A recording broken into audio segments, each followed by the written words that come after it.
It's not a good deal unless it feels like you're pulling off a scam. Ash had driven off the lot in her new truck like a thief, glowing with pride tempered by only the weakest press of guilt. She'd never set out to take advantage of anybody, but it's survival of the fittest. Don't go selling a truck before you know its worth. She'd found her victim hosting an estate sale. Ash was no antiquer, and she didn't go hunting for hoity-toity clothes sold at a song on account of their owner's unexpected demise. But she liked an adventure. The Craigslist post that led her there touted nothing if not adventure. Big rig $20,000 oboe a broken bar serious inquiries only, announced the title. Or best offer. She couldn't imagine a better asking price for the commercial 18-wheeler pictured, a 2022 Freightliner without so much as a scratch. Didn't matter what state it was in internally, Ash reckoned. The owner could have blown out the engine and shaken sawdust in the transmission. The costs of full repair would still be pocket change compared to how much she'd save. The description,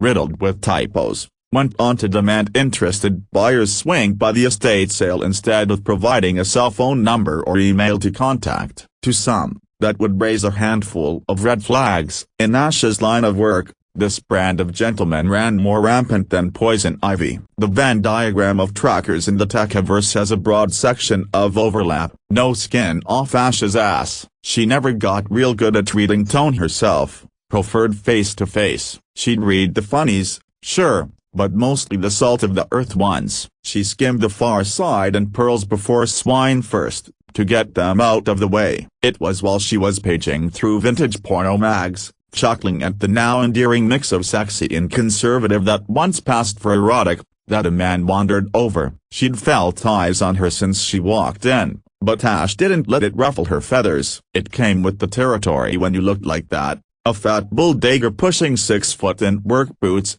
buzzed hair, a prickly bro-nutsy urchin atop your head, ring of keys playing on her belt loop. Ash had a face only a mother and a certain demographic of twiggy, big-eyed girls with liberal arts degrees could love, and that suited her just fine. A man with taste, the man ventured, stubble on his upper lip twitching up. He was heavy-set and had a similar haircut to Ash. From behind, they might have looked like brothers. I read it for the articles, I swear, Ash joked. The guy startled and cleared his throat when he heard the voice of a woman come out of her. She got a kick out of it, like always, but didn't let it show beyond an amused smile that probably passed for polite. Course you are, he agreed, now speaking in a deeper voice, that never got old. The way men straightened their shoulders and puffed out their chests when they realized they were getting out-butched. I'm Tino, by the way. My brother's the one who bit it. Sorry to hear that, Ash said, though she was actually delighted, because it meant she was talking to a business partner. Matching his laissez-faire attitude, she asked about the truck. She suspected he was now taking notice of her chest, until he nodded to the ring of keys on her belt loop and asked, "You got your own rig?" "Nah, just rental," she answered. Before seeing that Craigslist post, the only way that was gonna change would have been an estranged wealthy relative dying and mysteriously leaving their fortune to her. Maybe a government coup fundamentally rewiring the US economy. Even if a scratch-off paid out big, it probably wouldn't be enough after taxes. Tino unsubtly sized her up until he saw something that turned his approval, then nodded once and led her outside. "I reckon you'll want to switch around the setup once I title it over to you." "A broken bar," he called sheepishly when she saw the brass truck nuts dangling below the vanity plates, which proudly pronounced the rig a PSSYWGN. Ash grinned. "I wouldn't change a thing." She whistled lowly when Tino popped the hood. "Now you're gonna tell me you missed a zero on the post, right?"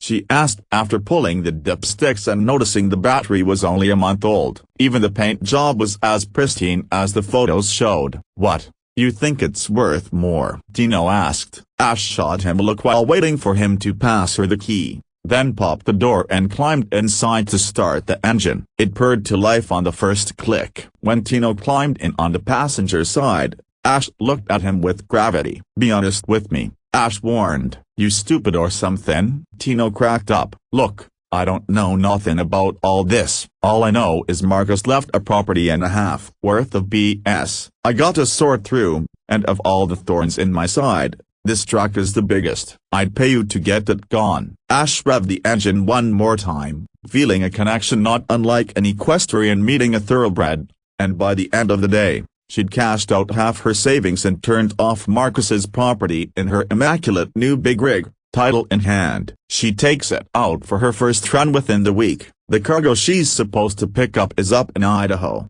and from there, it's a straight shot up Highway 85 to the drop-off point in Washington. In her old rental, a quick trip like this might net her $600. With the better mileage and without the fees, she could be looking at $1,000 for less than 2 days of work. The novelty of the rig makes the drive feel half as long. She's shaved a whole hour off her route persevering through lunch, and just when she's wondering if she could pick up and drop off without stopping for the night, she sees flashing lights behind her. Ash swears to herself, had she really been speeding enough for a cop to bother with the effort of pulling over a semi? She slows to an impressively gentle stop on the shoulder and collects her license and documents, anticipating a hassle over the registration only being an email until the hard copy comes in the mail. The cop taps on her window and she rolls it down. She blinks into the light and tries to look more pleasant than her resting face usually does. "Step outside the vehicle," he says after he gets a look at her. "Huh?" The cop puts a hand on his holster and backs up. "Keep your hands where I can see them and step outside the vehicle." The space between Ash's ribs aches with any icy dread that she doesn't let reach her brain. Keeping her face and her thoughts carefully neutral,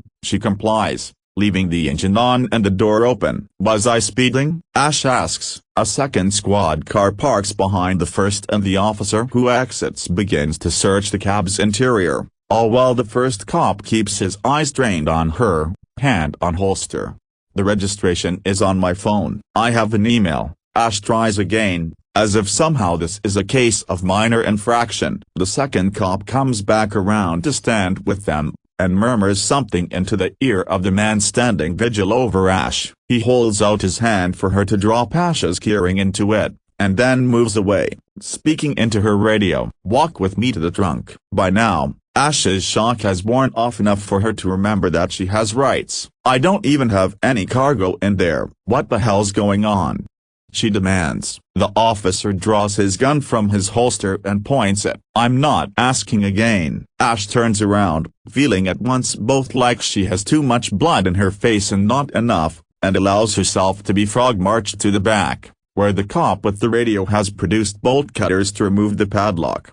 "That's my property," Ash says through gritted teeth, careful not to make sudden movements. "You're not getting in there without a warrant." "We have a warrant," says the cop, "for a man in a Freightliner matching your description." "Do I look like a man to you?" Both cops look at her, then at each other. "There's an Amber Alert on these plates," the woman adds. "I just bought this." "The new ones are in the mail," Ash says, more weakly. Even more than she looks like a man, she knows she looks like someone who drives a PSSYWGN. They throw open the back. Just inside, plain as day, is a dead body. The body has been dead for some time, based on the smell. Ash's head whips away in disgust, but not before she notices the foam and mesh hat that had fallen off his buzzed head. The one reaching for her arm. "You're under arrest for the murder of Marcus Gutierrez." It all clicks just in time for Ash to pick up the bolt cutters off the ground and bash the male cop's head in. He crumples like he'd never known how to stand to begin with, and Ash pries the gun from his hand to point it at the female cop before she can draw her own. "I got a great deal on it," she explains urgently, aware of the cop blood rapidly cooling on her face. "You don't know how much these things cost. I could buy a house with what I saved." The remaining cop backs away, hands raised in surrender. "You've never seen a deal so good that you just didn't ask questions?" The woman fumbles her radio, then turns heel and runs back to her patrol car. Ash picks the cop's body up, strain eased by adrenaline, and dumps it with the gun on top of Marcus's body. Then she climbs back in the truck and drives home, mentally drafting the Craigslist post. "Big rig $20,000, must be willing to shave your head." Well, maybe $30,000, for her troubles. The way she sees it, that's still a steal.